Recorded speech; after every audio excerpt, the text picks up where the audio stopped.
Let us open our Bible on Psalms 104, verse 33.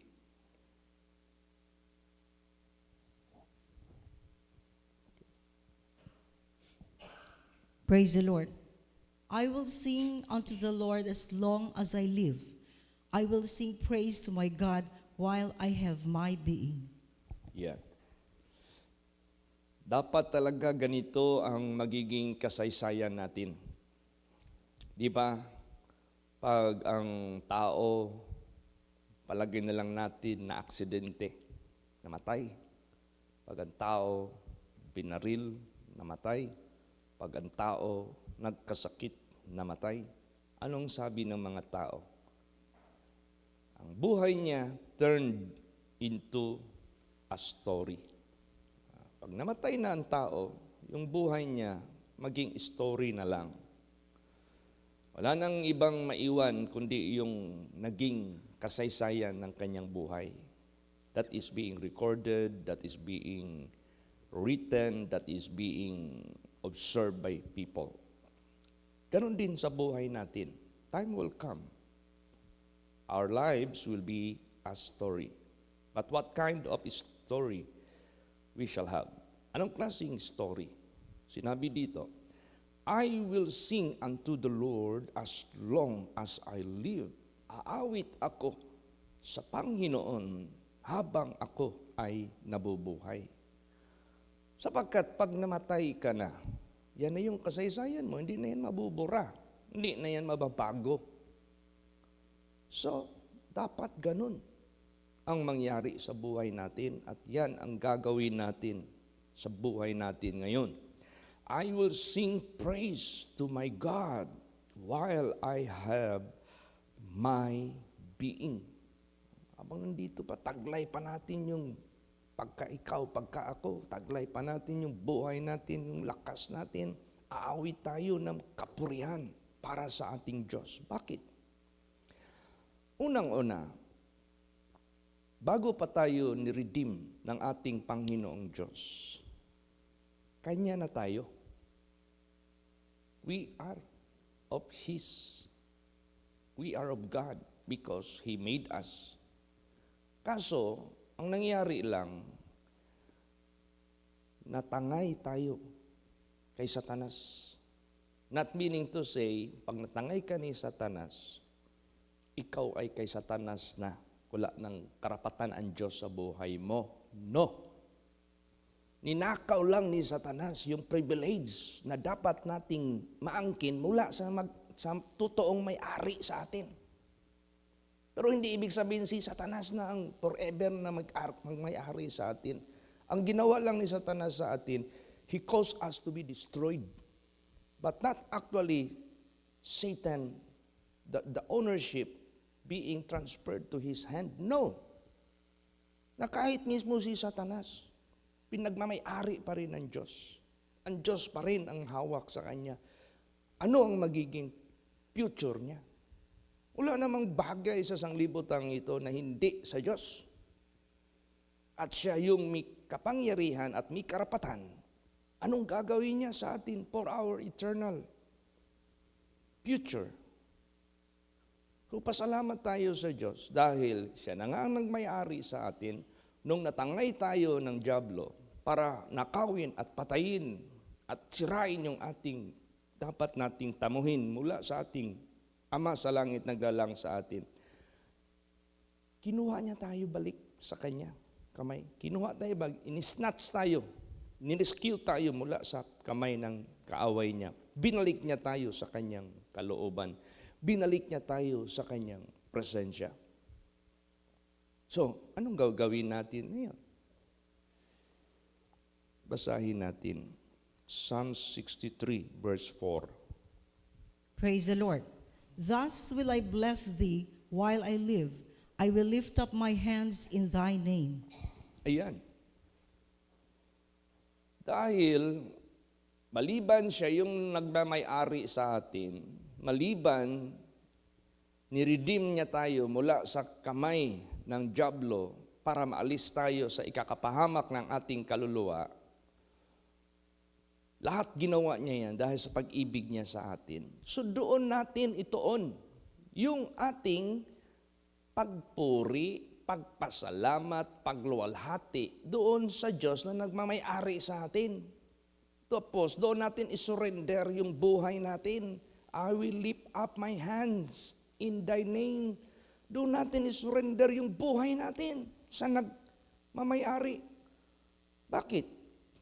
Hindi man tayo ang owner sa sarili natin. Pinahiram lang ito ng Diyos, pinagamit lang ito ng Diyos. This is, ang totoong titulo natin, we are stewards of the manifold blessings of God. But the ownership of ourselves is belong to God. Ngayon, pag ownership, tayo pala yung mga steward, saan tayo magpakita ng malaking utang na loob na pinahiram niya sa atin? Yung katawan natin, yung buhay natin. Pinahiram niya sa atin yung mga blessings na taglay natin sa buhay dito. Sino ngayon ang luluwalhatiin natin? Sino ngayon ang purihin natin? Sino ngayon ang pasalamatan natin? Saan natin i-offer yung buhay natin? Di ba sa owner? Di ba sa owner? Para kung masiyahan yung may-ari na yan, pangako niya yan.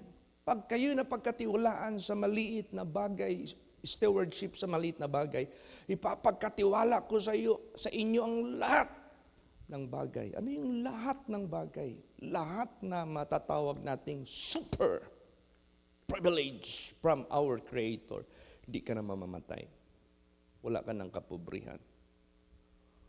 Hindi ka na mabubulok. Hindi ka na magkakasakit. Hindi ka na magbibilang ng taon. Dito, makarating lang ang tao ng 90, 100. Dami ng tao magtatanong, anong sikreto mo? Bakit hindi sila magtanong? Anong sikreto? Bakit makaangkin ang tao ng buhay na walang hanggan? Hindi sila interested. Sa 120, 100 plus, interested sila. O saan na ngayon yung logic? Doon sa hindi ka na mamamatay, hindi ka na mabubulok, hindi ka na tatanda, hindi sila interested. Samantalang sadya yung hinayag yan ng Diyos, katotohanan yan. O kaya sa buhay natin, stewardship lang pala ang hawak natin.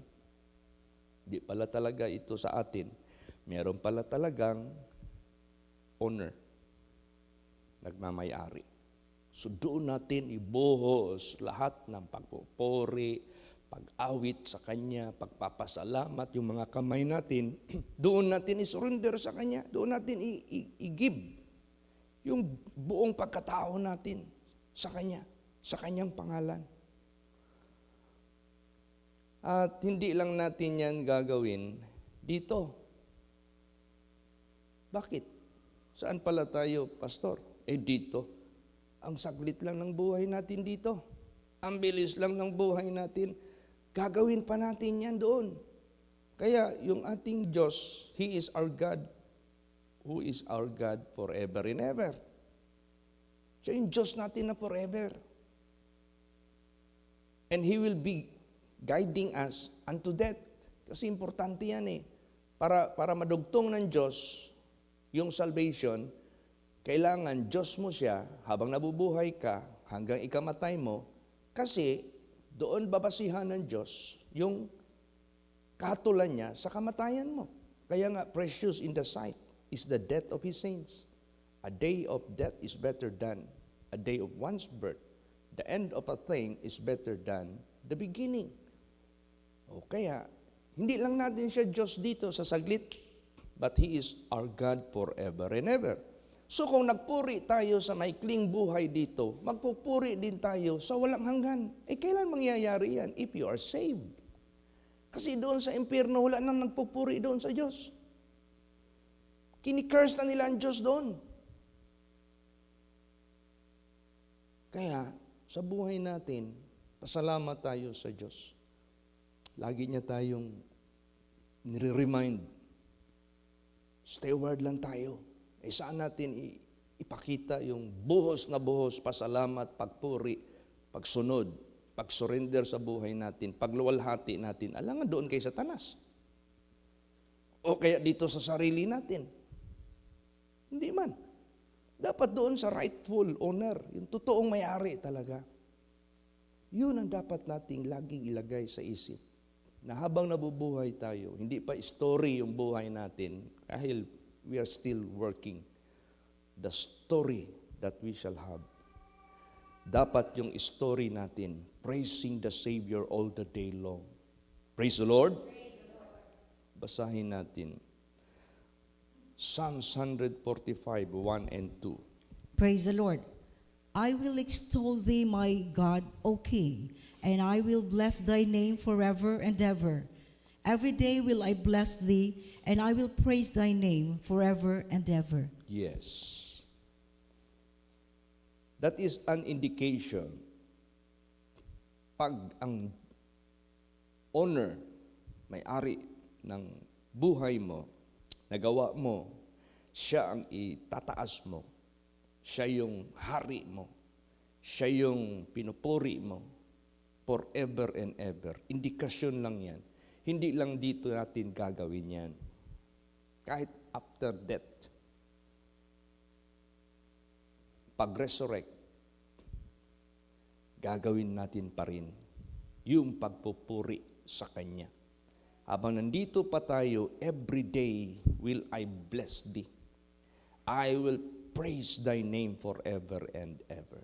If we perform that, we praise, we extol, we bless, we glorify Him every day, ligtas ka. So you have the privilege to praise His name forever and ever. Hindi ka makapunta dyan to praise His name forever and ever, not unless habang buhay ka pa sa sanglibutang ito, every day, you have to bless God. No more praising Satan, no more praising yourself, but to the owner. Doon talaga sa may-ari. Kaya, you ask question to your life. To whom you glorify? To whom you honor? To whom you praise? To the devil? To yourself? To your fellow? It should not. To God alone. Yung katawan natin, yung oras natin, lahat-lahat, gawin natin yan para sa Kanya. Siya yung rightful owner, siya yung totoong may-ari sa atin. Pag itong stewardship natin, na-handle natin ito, na naparangalan natin yung totoong may-ari, sulit yung pangako niya sa atin. Hindi tayo magsisisi pagdating ng panahon. Kaya yan ang importante sa atin. Huwag na nating hayaan pa na mapanakaw-nakaw pa sa kaaway yung ating buhay. Dapat totally hanggang sa kamatayan natin, bigay natin sa Diyos. Alam mo si David, how many times he did praise God? Ilang beses siyang nagpupuri sa Diyos. Basahin natin. Psalms 119 verse 164. Praise the Lord. 7 times a day do I praise thee because of thy righteous judgments. Yes. 7 times do I praise thee because of thy righteous judgments. Itong pagpuri sa Panginoong Diyos, ginawa ni David multiple a day. Tayo, how many times do we praise God?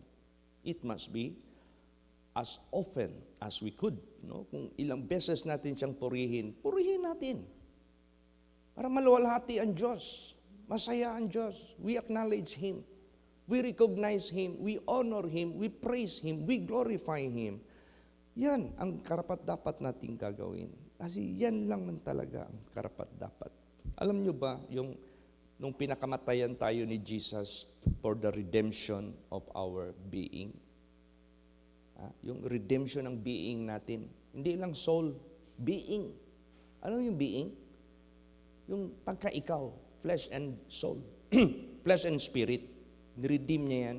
So itong flesh na ito, hindi na belong to Satan, belong to God. So itong flesh na ito, gagawa na ito, lahat para sa kanyang kalooban, para sa kanyang kautusan, para sa kanyang kapurihan, para sa kanyang kaluwalhatian. Yung soul natin, Yan yung magpiperform, magpipraise sa Diyos forever and ever. The flesh will praise, honor, obey God for a very quick moment. But the Spirit will be praising God forever and ever up there in heaven as God will bring you there. So itong being natin, dalawa, flesh and spirit, niredeem niya. Para itong dalawang, kaya nga sabi dyan glorify God, both your body and spirit or soul. Basahin natin anong sinabi. 2 Corinthians 5:15. Praise the Lord. And that he died for all, that they which live should not henceforth live unto themselves, but unto him which died for them and rose again. Ayan. Siya na nagpakamatay sa lahat. Hindi na mabubuhay sa kanyang sarili. Subalit doon na sa kanya na nagpakamatay at nabuhay muli. Anong ginagawa ngayon ng karamihan ng mga tao sa sanglibotang ito? Selfish. Lovers of pleasures more than lovers of God. Disobedient to the commandments of God. Yan ang pinakita ng mga tao ngayon sa nakikita natin. Kaya nga sinabi dyan, in the days na malapit nang babalik ang Diyos, will be like in the days of Noah. Ano yung panahon ni Noah? Daily ang mga tao gumagawa ng masama. Wala nang hinto. Ngayon, the same. Anong nangyayari ngayon? Corruption. Ano ba yung corruption? Alam mo yung corruption? Corruption, that is doing something contrary and against to the system. Pag sinabing system, merong order, may orderness. Pag sinabing system, merong rule. Corruption, hindi na sumusunod. Tulad niyan, ang mga tao ngayon ay pinanganak na babae. Hindi na sinusunod yung pagkababae nila. Nagpapa-transgender sila. Yung mga lalaki naman din, hindi na sinusunod yung system ng Diyos sa paggawa sa kanila. Ginagawa nila yung uri nila ng babae. Corruption yan. That is corruption in the eyes of God. And aside from that, ang dami pang system na ginawa ang Diyos para sa tao na magtanggap ka sa kanyang kaharian because God is righteous, God is holy, God is perfect. Gusto niya na ma-adapt natin yan. Kaso ang mga tao, taliwas. Ayaw nila. Ayaw nila ng holiness, gusto nila ng worldliness. Ayaw nila ng righteousness, gusto nila ng kalikuan. Kaya ang panahon ng pagbalik ni Jesus Christ, panahon talaga katulad sa panahon ni Noah. Ito na yung nakikita natin sa mundong ito. Kaya tayo na naniniwala na maliban God owned us and redeemed us from the hand of His enemy, therefore glorify God. Huwag ka na mamuhay sa sarili mo. Sarili mong gusto, sarili mong pleasure, sarili mong kapakanan. Huwag na, burahin mo na yung sarili mo. Mamuhay na tayo lahat para kay Kristo. Para na lahat sa Kanya. Kasi siya talaga ang rightful owner sa atin. Time will come, pagkunin tayo, wala makapigil. Time will come, pagdalhin tayo sa kaluwalhatian, sa Kanyang kaharian, walang makahadlang. Dahil nung buhay pa tayo, hindi pa naging story yung ating buhay, we glorify God. We praise God all the day long. We sing praise to Him. Doon tayo sa Kanya nagluluwal hati. Kaya, pasalamat tayo sa Diyos. Basa pa, ano pang sinabi? 1 John 4:9. Praise the Lord. In this was manifested the love of God toward us, because that God sent His only begotten Son into the world, that we might live through Him. Yes. Nahayag yung pag-ibig ng Diyos sa atin dahil ipinadala niya ang Kanyang only begotten Son sa sanglibutang ito para mabuhay tayo sa pamamagitan niya. Saan ka ngayon magbibigay ng kapurihan, kaluwalhatian, doon ba sa magpatay sa iyo? Sino pala magpatay sa atin? Di ba si Satanas? Eh, ang daming tao ngayon, si Satanas ang pinaparangalan. Si Satanas ang pinupuri. Si Satanas ang sinasamba. Na siya yung papatay sa iyo, doon ka magsamba, doon ka magpuri. Ano ka? Hindi mo minulat yung mga mata mo sa pag-ibig ng Diyos. Kaya nga sinabi dito, this was manifested the love of God toward us because that God sent His only begotten Son in the world, or into the world, that we might live through Him. Dahil sa Kanya nabuhay tayo physically, temporarily, and above all spiritually. Doon tayo sa Kanya ngayon. Magpasalamat, magpuri, mag-serve, magsamba doon. Dahil siya yung nagbuhay sa atin. Siya yung nagbuhay sa atin. Kaya tuloy, anong sinabi ni Paul? Dahil na-realize niya ang lahat. Galatians 2:20, pakibasa po. Praise the Lord. I am crucified with Christ, nevertheless I live. Yet not I, but Christ liveth in me. And the life which I now live in the flesh, I live by the faith of the Son of God, who loved me and gave Himself for me. O, di ba? Si Pablo, na dati-dating persecutor ng mga followers of Jesus Christ, nung tinawag siya ng Diyos, niliwanagan siya, ginamit si Ananias, ginamit para mag-guide sa kanya, ginamit ang mga disipulo na nauna sa kanya, nag-join na siya doon sa fellowship, hanggang natuto siya. Nung natuto siya, pinandigan niya. Sinabi niya, okay, magpapako ako kasama ni Kristo para itong laman ko. Hindi na ito mabubuhay para sa kasalanan, kundi mabubuhay na ito para na sa Panginoong Diyos. O, di ba? Ganun ang gagawin natin. That is the right move to give honor and glory to the honor of our being. Basa pa, Romans 6:6. Praise the Lord. Knowing this, that our old man is crucified with Him, that the body of sin might be destroyed, that henceforth we should not serve sin. Oh, di ba? Prove it. Show it.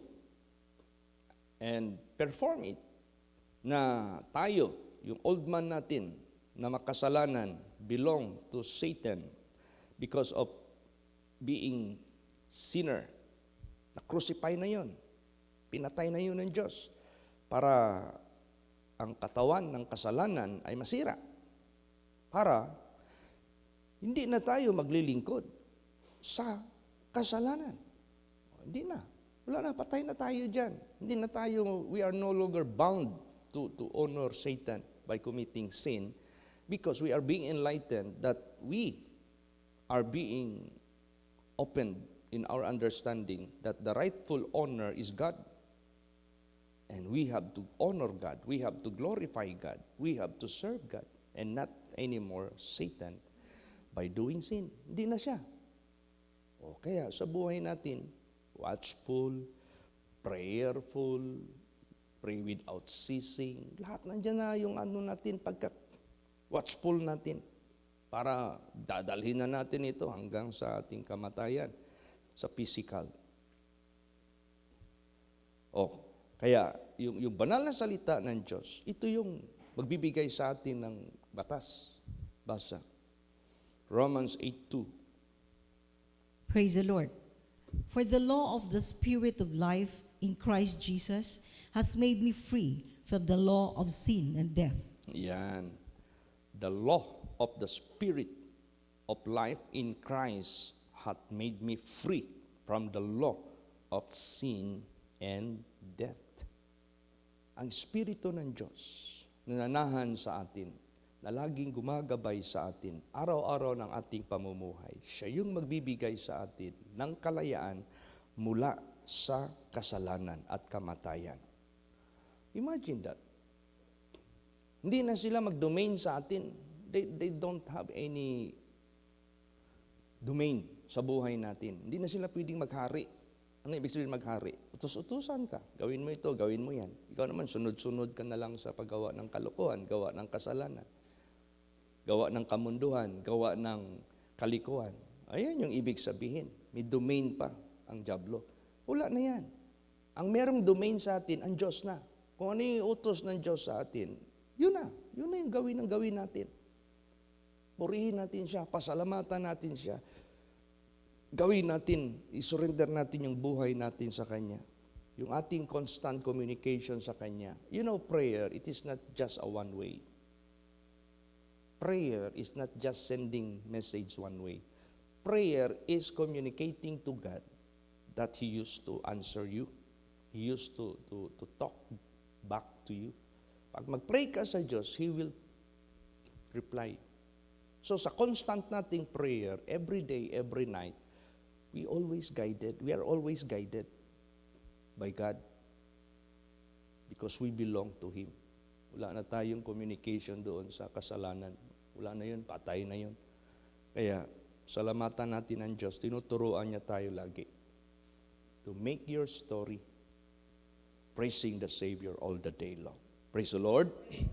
Last verses, Romans 6, 11, and 12. Praise the Lord. Likewise, reckon ye also yourselves to be dead indeed unto sin, but alive unto God through Jesus Christ our Lord. Let not sin therefore reign in your mortal body, that ye should obey it in the lust thereof. Yan.